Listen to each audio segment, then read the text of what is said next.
Hello, everyone. Thank you so much for joining today. We are going to give it just a couple minutes for folks to log on, and then we'll go ahead and get started.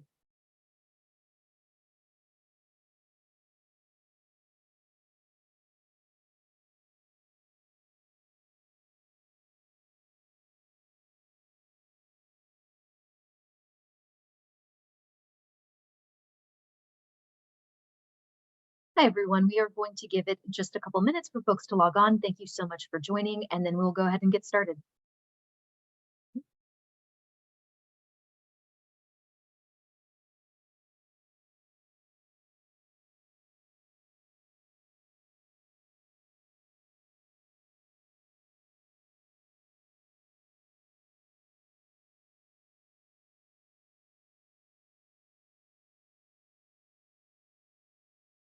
All right, it looks like participants have started to slow down the trickle of folks logging on. So let's jump on in. Hello, everybody. I'm Kim Johnson, Policy Manager here with the National Low Income Housing Coalition, and it's my pleasure to welcome you to today's National House Campaign call. So today we have a really great call ahead. We have our colleague at the Harvard Joint Center for Housing Studies, Whitney Aragood O'Bricky, joining to give an overview of a new report on the state of rental housing in 2024. We are going to be receiving a field update from our friends at Erase Racism in New York. And of course, we are going to close the call out, as we do every time, with an update on the latest going-ons on Capitol Hill. But for now, let's get started with a presentation from Whitney Aragood O'Bricky, who is the Senior Research Associate at Harvard's Joint Center for Housing Studies. Whitney, welcome, and thank you so much for joining. Hi, it's great to be here with you all. All right. Well, thanks for having me to share some of the findings from our rental report. This is a report that we write every other year, and I'm the lead author of it. So I am really in charge of a lot of the research and writing that goes into it. And found that it was an especially good year to be taking stock of what's happening in the rental market and with renter households, because it does seem that we're at a very pivotal time. So I have 6 big themes that I'm going to go through that we focused on this year and just put a little bit of data behind it and share what some of our big findings were. So let's flip to the first slide with those themes. So first of all, we found that rental markets are softening, but affordability conditions remain worse than ever before.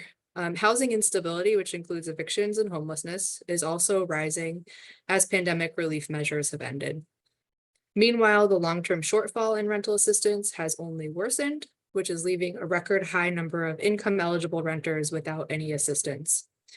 But of course, looking at the housing market, affordability is not the only problem that's facing the rental stock right now. Our stock has significant investment needs, and those may be increasingly challenging to meet as current property owners are currently facing increased costs as well as slowing returns. And then the high interest rate environment is putting a damper on rental market activity, which could create problems down the line. So let's flip to the first theme then. The first thing we saw this year was that rental markets were showing signs of cooling. And the first slide in this is the biggest indicator that rental markets are cooling. If we can flip, please. Which is stalled out rent growth. So in the third quarter of last year, rents in professionally managed apartments, and we look specifically at this sector, even though it's slightly higher end because we have relatively good and as close to up-to-date data as we can. So rents in this sector grew by just 0.4% toward the end of last year. And if you look on the chart here, the shaded gray is all apartments. And so that's the overall rent growth, and it's broken out by property class. So this was a significant turnaround from the peak that you see in early 2022. And that's when rents were growing by these record highs, so just over 15% nationally. This trend then of these hitting these peaks and then coming down was pretty consistent across property classes. By the end of last year, we saw lower, mid, and high quality apartments all posting growth rates of less than 1%, so lower than they were pre-pandemic. Next slide, please. And part of that was that we had strong multifamily completions that have helped push vacancy rates up and give things a chance to moderate. So completed units here are shown on that light blue line of this chart. And when we looked on a seasonally adjusted annualized basis, there were 436,000 multifamily units completed in the third quarter of last year. That was nearly a third over pre-pandemic levels. And the lines kind of converge here, but that was one of the strongest completions numbers in about 3 decades if you look across this time trend. So we're seeing units hitting the ground at a pretty high level, and we also have a record high number of units that are under construction. That's shown on that dark blue line, which you see rising to a new high of about 1 million units. And we'll talk about it more toward the end, but just I want to note on that orange line there, there's that downward notch at the end, which is kind of problematic as we look ahead for the supply in the future. Let's go to the next slide on demand now. The other piece of the puzzle here, why we see rising vacancy rates is that we've seen stabilizing demand, and that came after a massive surge. And this period of decline in the stabilization in demand has given the supply a chance to catch up. So this chart is, again, the professionally managed sector.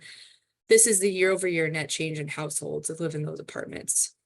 In this sector, growing demand peaked in the first quarter of 2022, when we saw the addition of more than 700,000 households in just 1 year. And then it plunged to a net loss, down to about a loss of 200,000 households in early 2023. But you can see here that demand is returning. So as of the third quarter of 2023, it was back in the positive.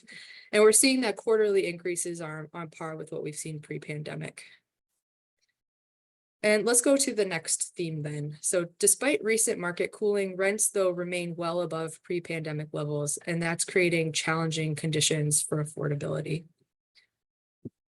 And let's look at the first chart on cost burdens here. So at last count in 2022, the number of cost burden renter households spending more than 30% of income on housing hit a record high of 22.4 million.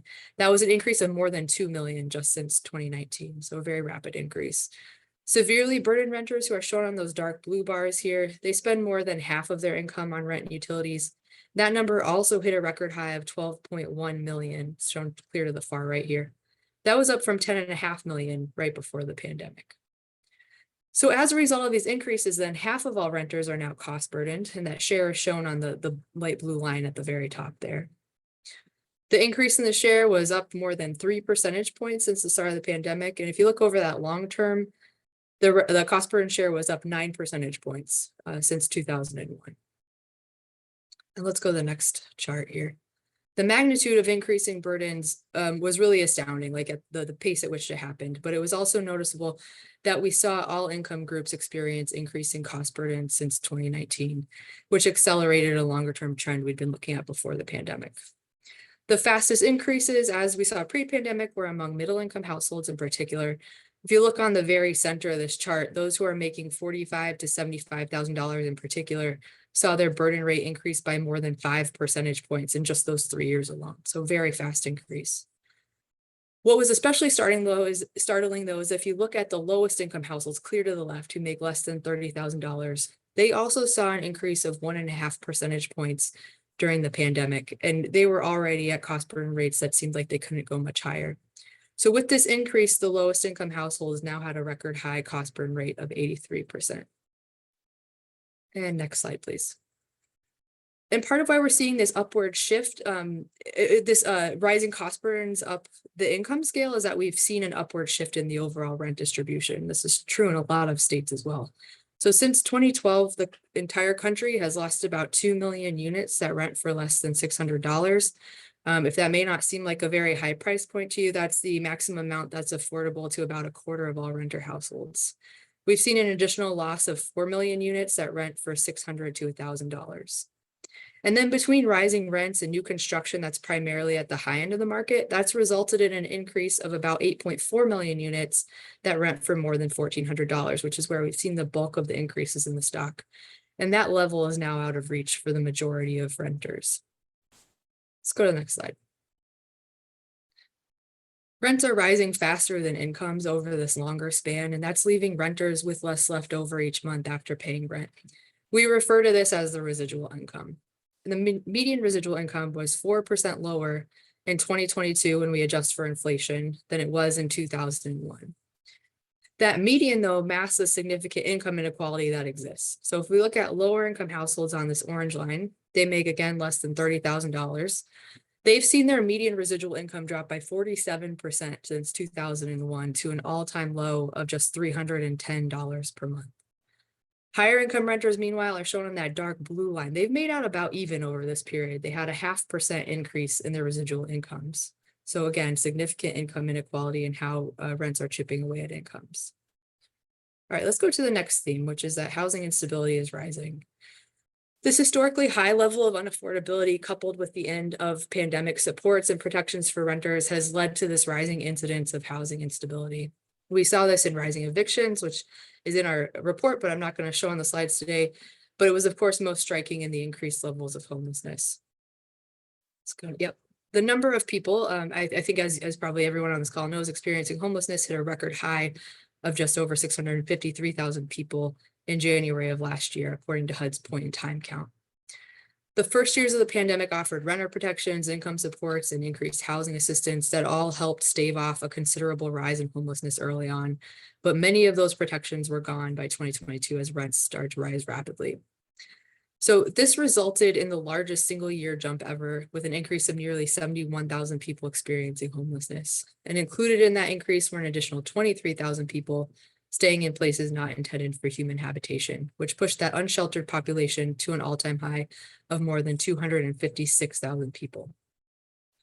Let's go to the next slide then. This trend further exacerbated a longer-term rise in unsheltered homelessness that communities across the country have been seeing. So since 2015, the unsheltered population has steadily increased nationally by 48%. And while the number of people experiencing unsheltered homelessness grew quickly in some of the expensive states where you might expect it, like California, Washington, Oregon, the states that have traditionally been more affordable also record pretty large increases. That includes states like Arizona, Ohio, Tennessee, and Texas. And that takes us to our next theme, which is that part of what's feeding into this is that rental assistance increasingly falls short. So even as unaffordability and housing instability have worsened, rental assistance has not expanded to meet the growing need. Just 1 in 4 income eligible renters is actually receiving assistance, and then the consequences of not receiving assistance have only worsened. So let's go to the first chart here. This is showing very low income households who are eligible for assistance. These are renter households who make no more than 50% of area median income. And the orange bars are those who receive assistance, while the stacked bars are those who are income eligible but go without assistance. The number of very low income households rose by 4.4 million from 2001 to 2021, but the number of assisted households increased by just 910,000. This left a full 14 million households without assistance. And if you look on that dark blue bar that's clear to the right, 8.5 million of these households had worst case housing needs, meaning that they spent more than half of their incomes on housing or lived in severely inadequate conditions. So that left 60% of unassisted households with worst case housing needs in 2021, and that was up from 47% in 2001. So the need for expanded and improved rental assistance programs remains as critical as ever. And our next theme is a little bit of a pivot here, but affordability and the shortfall in assistance are not the only challenges facing rental housing. The rental stock is older than it's ever been before, and it has a range of significant investment needs. The first of which, if we can go to the next slide, is that nearly 4 million renter households live in physically inadequate units. So on the chart, you can also see that lower income Black and Hispanic households are disproportionately exposed to housing inadequacy. Additionally, even among units that meet the criteria for physical adequacy, many still have significant unmet repair needs. And the Federal Reserve Bank of Philadelphia recently estimated that it would cost more than $51 billion just to address the repair needs of the occupied rental stock, which of course doesn't account for the increased needs for things like accessibility that we also are facing. Let's go to the next slide. The rental stock also needs upgrades to reduce its contribution to greenhouse gas emissions. Home energy demand is only expected to increase in the coming years, and already about half of renters who make less than $30,000 experience energy insecurity. So those two left bars on this chart add up to a full 8.4 million lower income households that forego basic necessities, maintain an unhealthy temperature inside their home, or have received a disconnection notice because they couldn't afford their energy bill. On a positive note, the Inflation Reduction Act recently included some significant investments for energy efficiency, including about $9 billion in household rebates and tax credits. It had expanded home energy tax credits, and it also provided an additional $1 billion for water and energy efficiency improvements, specifically for HUD-assisted housing. And let's go to our last investment need here. Improvements are going to be needed to adapt to the growing threat of climate change. So about 41% of the occupied rental stock is located in areas that, according to FEMA, are at risk from environmental hazards like earthquakes, hurricanes, and flooding. On the map here, those darkest blue areas are where these 18 million units are especially concentrated, but the risk is pretty geographically widespread across most states in the country. So investment in these pre-disaster upgrades are going to be increasingly necessary to help owners and communities make their rental stock more resilient to these extreme events. So just to recap this theme really quickly, just to say our rental stock is very old. It has some pretty significant investment needs that range from just getting it up to basic adequacy to preparing it for the growing prevalence of environmental hazards. It's a lot of needs. And while we do have some policy incentives that are going to this, it's going to be increasingly challenging for property owners to make these investments as they're seeing rising costs at a time when returns are also slowing. And let's go to our last theme then. So I think current property owners are likely facing some tough months ahead, but the high interest rate environment we've seen over the last year plus has also increased the cost of debt to acquire and build multifamily properties. High treasury yields have also increased the cost of equity as investors are expecting greater returns from apartments to compete with other relatively low risk investment options. So it's making it harder for deals to pencil out. And I've got one chart here to show on perhaps the most significant consequence of this, which has been that multifamily construction has started to slow. We saw multifamily starts climbing during the pandemic. You can see that on that smooth dark blue line, which trends upward through 2022. Even into May of last year, they remained at some of the highest levels the country had seen in the last 20 years or so, at a seasonally adjusted annual rate of 571,000 units. But then market cooling and the high cost of financing have contributed to the sharp slowdown that you see here toward the end. And this went through October. By October of last year, starts were down about 30% year over year. So we do have that robust pipeline of units that were under construction, but when we look at declining starts, that's pretty worrying in the context of the existing supply shortage. And as we're also seeing signs of rebounding demand that are going to cut into that supply. I think the good news here is that more places are trying to make it easier to build multifamily homes and build affordable homes and are looking to remove barriers to development. So last year we saw states like Montana, Vermont, and Washington all preempt local zoning. They followed California, Maine, and Oregon in previous years. All these states are allowing a range of housing options on land that was zoned exclusively for single family homes and making the process a little easier for builders. That's positive, but there does seem to be this growing awareness that we need to make construction easier for multifamily and affordable, but removing barriers isn't going to be enough. And, new supply alone is not going to save us. So especially when we look at these current market forces that are kind of naturally slowing construction, we're really going to need to see greater policy efforts for increasing the range of rental options that exist and for also meeting the deep affordability needs that exist across the country. And that is what I have. If you flip to the last one, this is a recap of our key themes. Yep, and our website is also there, which has the report that you can download. I think it also popped up in the chat at one point. We also provide additional data and some Excel sheets and a couple of interactive tools that break things down at the metro and state level where possible. So we really hope that people will use these and let us know what is useful. And yeah, it's a real pleasure to present to you all, and I look forward to answering some questions. Wonderful. Thank you so much, Whitney. What an impactful report. We're always blown away by the work that Joint Center for Housing Studies does. But the impact that this report shows the housing crisis is having on people across incomes, but especially on people with the lowest incomes, is so informative and so important. We got some great questions that came in. So first, just kind of a basic level setting one to make sure everybody is on the same page. What does it mean to say to be looking at rent growth as you were in the first slide? Rent growth is year over year change in rent. So it's looking at how much rents are increasing or decreasing. And basically, if rent growth is positive, it means rents are still increasing. If it's negative, it means rents are actually declining from one year to the next. Perfect. Very helpful. So a great question. As the other costs of living are higher for individuals compared to couples, even when they're in the same income level, does your study's data look at familial makeup in relation to income, such as a single individual's income versus a married couple's or an unmarried couple's income? We don't get too much into that in this particular report. We have to cover a lot of ground, as you might expect, and a lot of topics. I will point people, though, we did a paper a few years ago, me and my colleagues, Sophia Wadine and Alex Herman, that looked at the idea of the residual income burdens. And that specifically looks at household composition and what households have for their reported income, and then what they would need to be able to afford a comfortable standard of living, accounting for whether they have kids, whether they're married, all those sorts of factors. And then we calculate a cost burden rate based on that metric. So it's a different metric of cost burden, but it really illuminates, who this most affects and who is farthest from receiving a comfortable standard of living. And the cost burden rate is much higher, right? If you think about things in those terms, and if you just look at a 30%. Awesome. And I just dropped a link to what I'm pretty sure is the study that you mentioned in the chat. We'll find out. People will certainly. All right. But yes, so hopefully that is helpful for folks to dig into. Another question: what caused most of the increase in inadequate rental stock?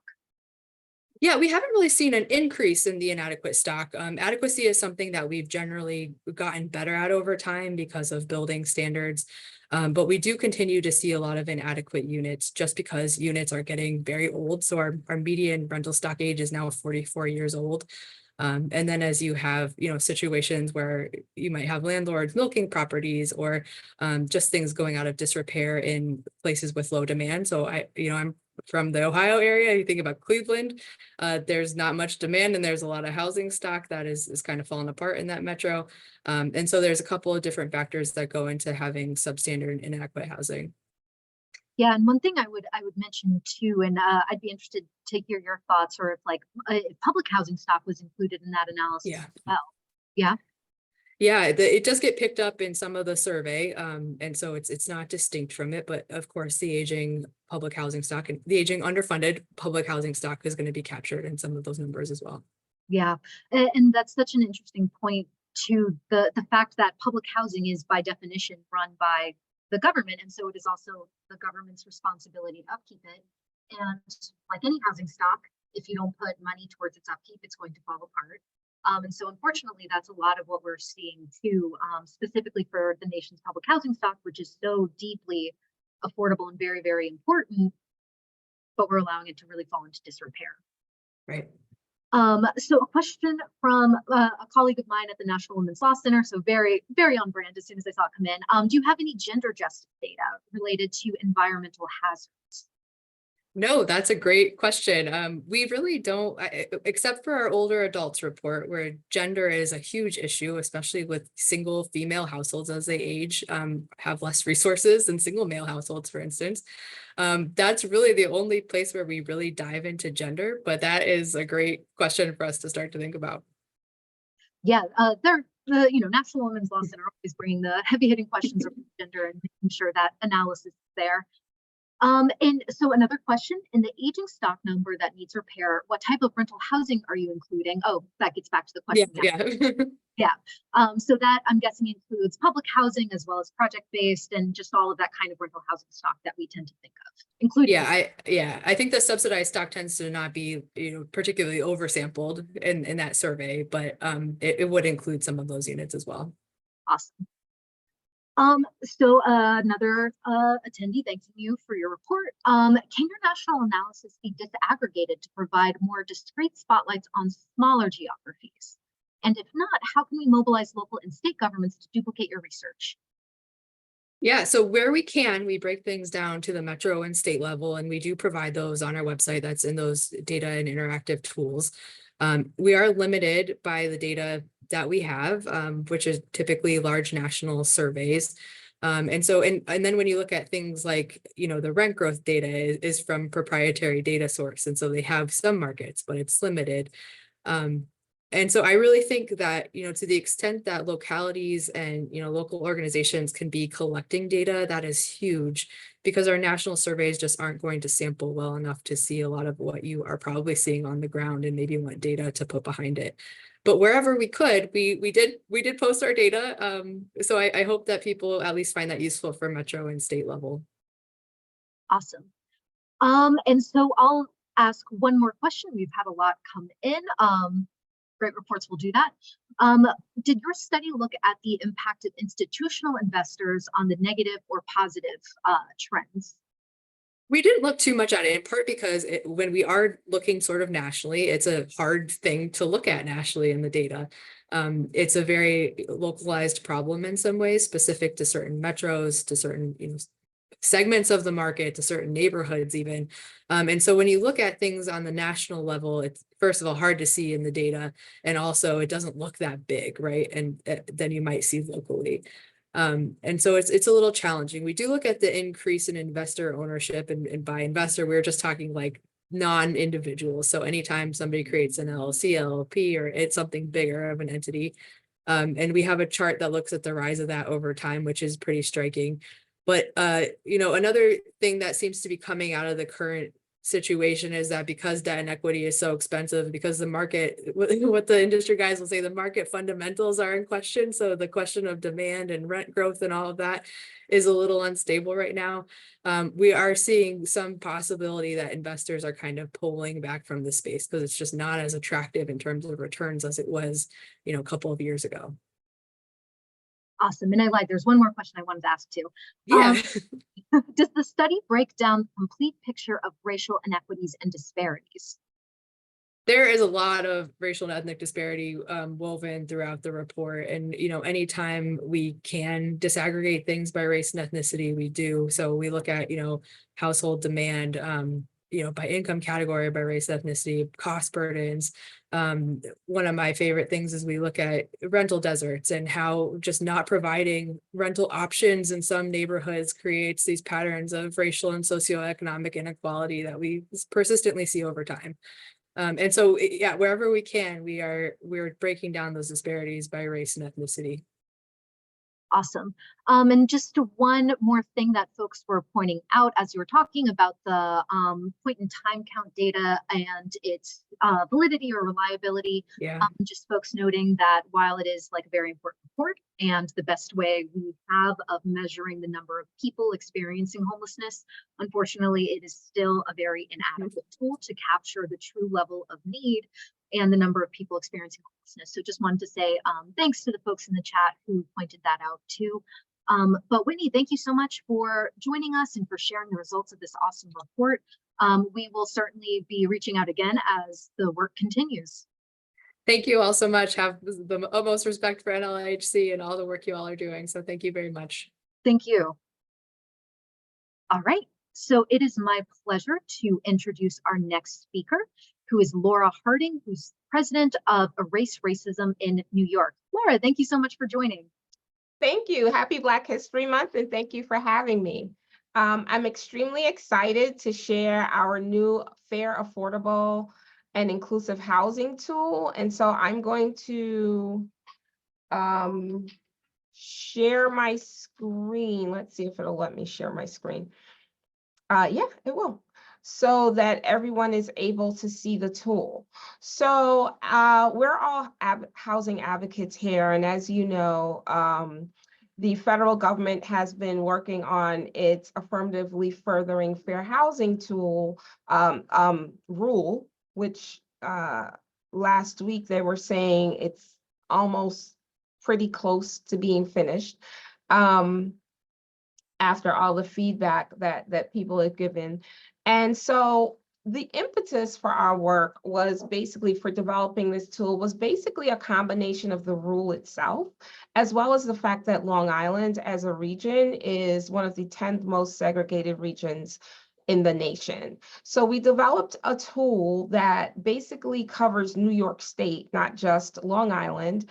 And what I will do is walk you through it so that you can see what we did. The idea is that the tool can be used to identify high opportunity areas, which are prime locations for the placement of affordable housing, identify low opportunity areas or areas that should receive more investments to improve local resources, or what the Rothsteins will call conscientious gentrification. Measure racial, or well, I guess not that. They would call that place-based measures. Measure racial segregation throughout the state, and also attempt to retrieve information on existing subsidized and multi-family housing. So I will walk you through it by first showing you our 4 maps. So we have a neighborhood opportunity by census tract. We've used census tract data to identify, to get the information that we'll be using. And this basically is a way for us to understand if the neighborhood is a high opportunity tract, which is eligible for prime locations for the placement of affordable housing.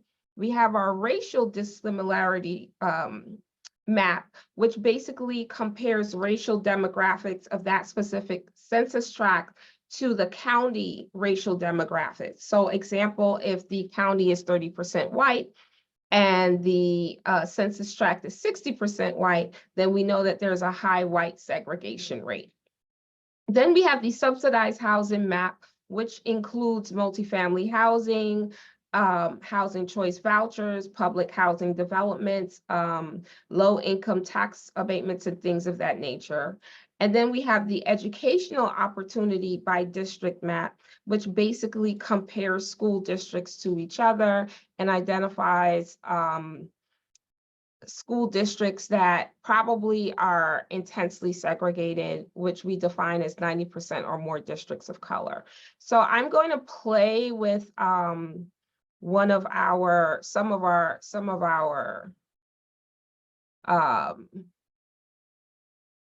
maps and categories up here so that you can see. Please note that if there's a negative 100, which is our lowest neighborhood or education opportunity index, that means that that community probably needs more place-based resources. While if it's 50 to 100, it means that this community could probably stand to have some affordable housing brought online, as well as some integration. So the easy way for us to do this is to give you a look at Nassau County, and we can click here for the neighborhood opportunity areas that are, oops, wait a minute, that are 50 to 100. I'm now upstate instead of, uh-oh. What's happening? Let me reset this a little bit to see, because it gets a little wonky sometimes. I apologize for the delay. No problem at all. This is a really cool tool. Well, we hope it can be useful, even though this is a national call. We hope that folks get some ideas around how to use it. So I selected Nassau County on Long Island because we are, Erase Racism's office is on Long Island in Syosset, right here. And so immediately you begin to see some of our neighborhood opportunity index, you begin to see colors. So we know that the dark blue spaces are 100, which is the highest. We have a lot of gray, which is the 50th, which is also high. And then we have a lot of rose and burgundy. So if we really want to look at this from neighborhood opportunity, we could literally click on the 50th and 100th. So we begin to look at and see where the highest opportunity numbers are. I am also going to click on one of them so that you can see a cool part of the tool, which basically breaks down in more detail what goes into a community or a neighborhood being called high opportunity. So the first thing we do is for the opportunity index score, it's calculated based on the housing score, the health score, and financial stability. And then if we then look at the educational opportunity here, so we might want to look at the school district, for example. I'm sorry, the school district, which we know is East Williston. You get an idea now that when we include the school district, it should go, it's giving us a housing score instead of the school districts. Sorry.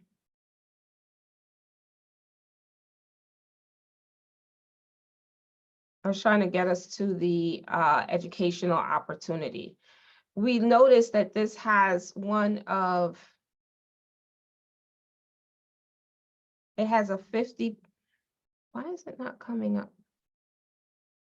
Well, what we do know here is that there's a high educational opportunity. It has one of the highest educational opportunities. So what it's saying to us at this point is that this school district probably could deal with some integration. It's probably well subsidized, and it possibly could take on school students from other districts who have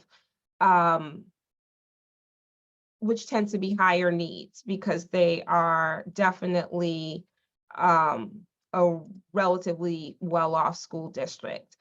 I'm going to play around a little bit and take East Williston off, and I'm going to look at a neighborhood district that has the lowest opportunity. Let's look at the neighborhood first, and then we'll still stay in Nassau. The tool gets a little wonky, so please bear with me.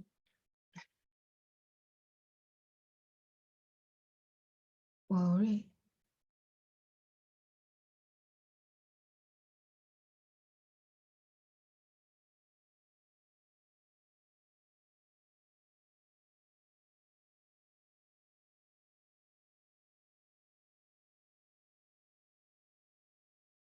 I will do this. And then what I'll do is to give you a juxtaposition of what neighborhoods with the lowest opportunity scores look like. You'll begin to see, one, that let me click on one so I could give you an example. Let's look at Hempstead. So when we look at Hempstead, which is right next to Garden City, which is a very well-off area on Long Island, what we begin to see is that this neighborhood has a -100, which is really the lowest of our opportunity scores. And so what it tells us is that they're in the 2nd percentile based on the life expectancy. You're looking at 3rd percentile based on the population who has health insurance. And when you combine the median household income, employment rate, and percentage of people living above the poverty line, you see that those rates are very low. And so what this tells us is that if we're looking at Hempstead, we would probably be looking at Hempstead as a place that we would need to do more place-based resources, where we're actually looking to receive more investments to improve the local resources. The other thing I would do here is, if I clicked on this, then it also lets you know that this is an extremely high people of color segregation. So as you begin to see on Long Island, many of the areas that tend to have these the lowest neighborhood opportunity scores, certainly in Nassau County, appear to really be communities of color with a high people of color segregation. Now, if I take that off and I try to see if there's any high white segregation that are -100, that have a low neighborhood opportunity index, then we see that there are some pockets as well, but they're not as many as compared to the communities that have extremely high people of color. And then we could play around with this. We could play around with educational opportunity, and look to see where we have some of the highest. So here, this is a rare instance where you have a low neighborhood opportunity, but you actually have high educational opportunity. So the whole goal for this tool is really for us to think about what are the ways that we can use this data to guide, certainly for Erase Racism, our work as it pertains to educational advocacy, as well as our work as it pertains to our housing advocacy. So one of the things we've done with this tool, for example, is we have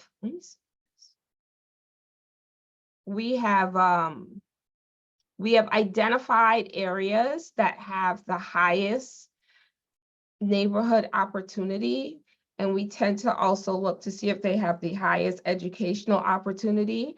And once we find those census tracts, we then go to the Long Island Zoning Atlas, because what we find is that sometimes the areas that are identified as having high neighborhood opportunity index are sometimes some of our parks and some of our protected lands. So we go there to make sure that to check the zoning, to make sure that there are actual places where we can build housing legally, and if we can't, not only build housing, I should say, what are the zoning challenges there? So one of the things we have focused on at Erase Racism is to also look at accessory dwelling units and changes to zoning to create more access to accessory dwelling units as a way to bring more affordable options online. We're also looking at where the poison pills are in some of the zoning policies and practices on Long Island. So for example, we have some communities that have accessory dwelling units, but then there's a hidden poison pill that it can't have a bathroom, or it can only be for family members, or it has to be registered. So even with all of these things that you think on, with accessory dwelling units, which you think would mean that there'd be affordable housing, you begin to see all of the exclusionary ways that have been legally embedded in a lot of the policies to ensure that, one, the community stays the same, especially if it's highly white and segregated, and two, that it is challenging for a homeowner to provide affordable housing opportunities to people they see as renters. That is all I have for now. Are there any questions? That was fabulous. Thank you so much, Laura. What incredible work. We do have a lot of questions, and most of them are basically around how can I do this in my community? I kind of just want to be like, Laura, come back. You have the whole hour. We had the pleasure of having Dr. Olivia Ildefonso work as a consultant for us. She currently has her own organization called North Arrow, which could help design these sort of maps for other localities. I will say that we have found it to be a really helpful way to, one, show the impact of structural and systemic racism, and the way that it is legally embedded in many of the zoning policies and practices, to also give everyone a kind of understanding of their communities. Many people have one idea of what their communities are, and sometimes when you come in and you talk about segregation, what they say to you, it's almost as if they feel you're trying to push a point. So we try to show them the data to let them know that this is objective. And it also is a first step for engaging communities in thinking about how do they want to rectify some of the issues that they're seeing there as it pertains to housing. and also education. So I think it's a exciting way, even if you took out racial dissimilarity, for example, in places like rural Georgia, you may find that you still have some of the same issues that are not always connected to race. They may be connected to socioeconomic status, but what it does is it absolutely shows communities a way to see what is really happening there, and for them to see it instead of them feeling as if someone else from outside the community is creating a story about them. And we find that the data gives us a pathway to change the narrative. So we frequently hear on Long Island, and I'm sure you all hear this across the country, as soon as affordable housing comes up, there's a bias around who needs affordable housing, right? No one thinks of seniors, no one thinks of new families starting out. They're not talking of recent college grads. They usually immediately go to brown, Black criminals and poor and low income. There's not a conversation of the range of affordability. The second thing is where housing can go. Because it's the suburbs, in rural areas, many people are still committed to, I moved here to have this freedom and to have a backyard. And there's this belief that if you increase housing, it somehow will mean a change in the quality of life when there are different renderings of what, say, transit-oriented development could look like, how you can bring ADUs online, that sort of stuff. I'm looking at some of the questions. So we use this data to help transform the narrative that so easily gets negative. In terms of organizing strategies, what we've done is, because we've identified these areas and then we'll run it through our Long Island zoning atlas, we will then reach out to the electeds in that community and also begin to hold community convenings. So for example, last Thursday, we had Leah Rothstein, who is the co-author of Just Action, which is the follow-up to Color of Law, come to Long Island to give a lecture and also participate in a panel with some other housing advocates to talk about what are some of the solutions to addressing the government sanctioned segregation that has happened, as a way to kind of engage community members and other people in the conversation. We find that Erase Racism has held convenings before, where we have literally talked about ways to bring Long Island together, and we're looking at doing more of those this year. But what we want to do is, instead of tell the community what should be happening, we want to show them the data and then engage them in a conversation about, whether this is reflective of how they think, how they feel, what would they like to see, that sort of stuff. We did not have disability specifically in this tool. However, we do talk about fair, affordable, and inclusive housing. So when we go to the zoning, we also look at what's available there. And the other piece we do, Erase Racism in our previous work, were responsible for helping to advocate for the passage of source of income laws, so source of income discrimination policies and laws across New York State. And so one of the things we absolutely do advocate for, even though it's not in the tool specifically, is housing for those with disabilities. There was another question about some of the actions was that for me, the community is taking? Yeah, that was one for too. Yeah. So again, as I said, we're looking at convenings, we're looking at doing more community organizing and also engaging with electeds. Electeds respond to a lot of things for their concerns for their communities. they also help to perpetuate some of the negative narrative. So when you go to them with the data, it's very little that they can say. Except on Long Island, we've had some people say, I'm not going to take the state's incentives and I'm not going to do that. And they will straight out say no.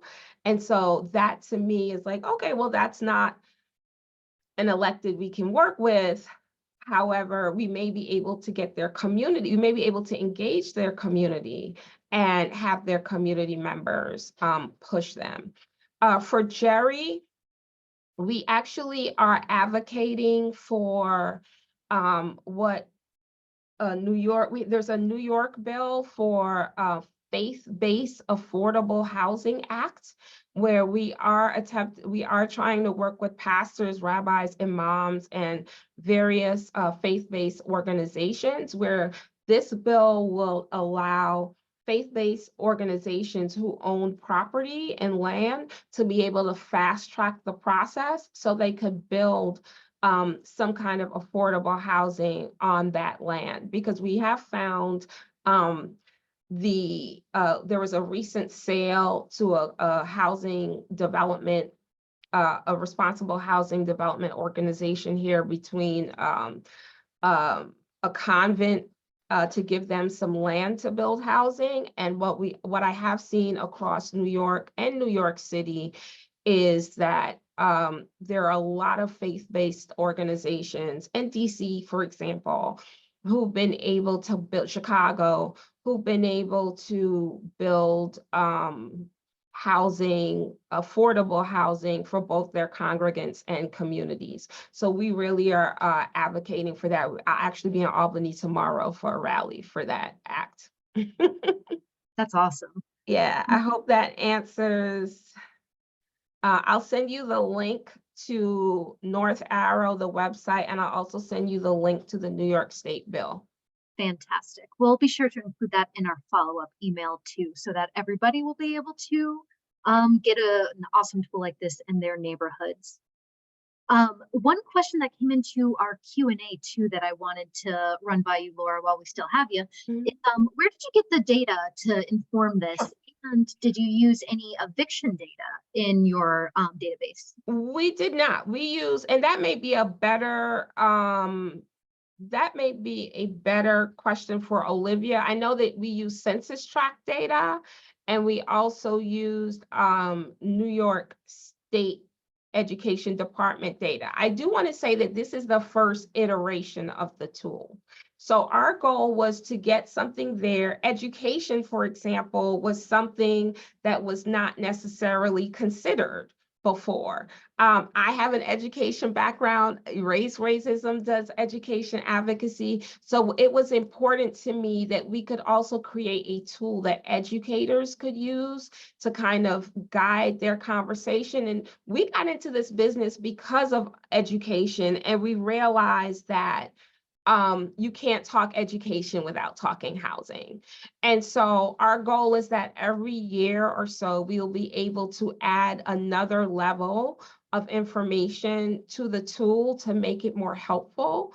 Again, I will take note about the disabilities as well as eviction, because that will then lend itself to the other piece that we need to know, which is about enforcement, because far too often when we talk about affordable and inclusive housing or fair housing, we talk fair housing, but we never really talk about the enforcement side of it. And so across New York, especially in the city, what you have are a lot of source of income discrimination based on the use of housing vouchers.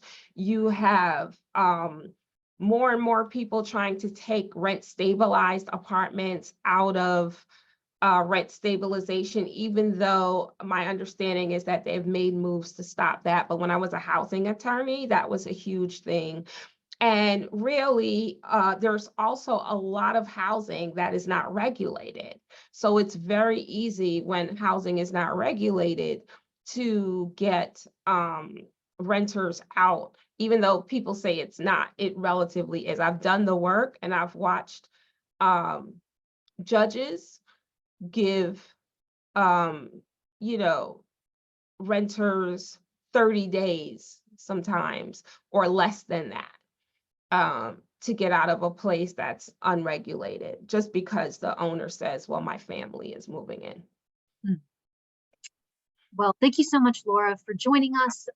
We are going to have you back. Thank you for having me. Thank you for joining. What fabulous work. We'll definitely have you back for the next iteration of this tool, and to just, keep on bragging on the good work that you're doing. We love to see it. Thank you so much for joining. And thank you everyone for your excellent questions too. All right, so to wrap up today, I'm just going to give a quick update on where things are on Capitol Hill. Unfortunately, I don't have a ton of exciting new information to share because things are essentially where they have been for the last few weeks on both appropriations and the final tax bill. So let's start first with the tax bill. Basically, so as a reminder, this is the tax bill that includes an expansion of the child tax credit, as well as some corporate tax giveaways and an expansion of the low-income housing tax credit program. However, it does not do anything to expand or to reform the low-income housing tax credit so that it better addresses the needs of people with the lowest incomes and people experiencing homelessness. The low-income housing tax credit is the primary way in which affordable housing is built in this country, and if it's not targeted to the people who need it the most, then it's not reaching the people, it's not reaching those people, and it's not doing the good work that it could be doing if it were better targeted. And so NLIHC is continuing to push for those needed reforms to the low-income housing tax credit program. Thank you, Elena, for dropping a link where folks can take action. As far as voting for the bill ahead, it has passed the House with bipartisan support, but it is currently stalled in the Senate.